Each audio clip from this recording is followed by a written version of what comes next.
Isang dating kasapi ng alyansang manggagawang bukid ng Asyenda Luisita ang kusang loob na tumalikod sa kilusan at sumuko sa Lapas Municipal Police Station sa Barangay San Roque, Lapas, Tarlac. Kinilala ni Police Brigadier General Ponce Rogelio I. Peñones Jr., Regional Director ng Pro-3, ang nagbalik loob na si alias Ka James, 68 taong gulang, may asawa, walang trabaho at residente ng Block 6, Barangay Motrico, Lapas, Tarlac. Ang kaniyang pagsuko ay naging matagumpay sa pamamagitan ng koordinasyon at negosasyon ng mga tauhan ng Lapas Municipal Police Station, katuwang ang Provincial Intelligence Unit Tarlac PPO at Regional Intelligence Unit Pro-3. Voluntaryong isinuko ni Ka James ang isang hindi lisensyadong caliber 38 revolver na walang serial number at kargado ng 3 pirasong live ammunition na ngayon ay nasa kustodiya ng mga otoridad para sa tamang disposisyon.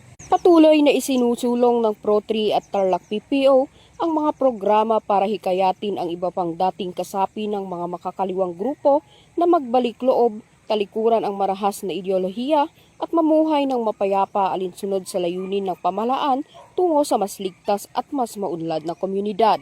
Mula dito sa gitnang Luzon, ako ang inyong PNN correspondent, Patrolwoman Janice Bulahaw, alagad ng batas, tagataguyod ng Balitang Pulis.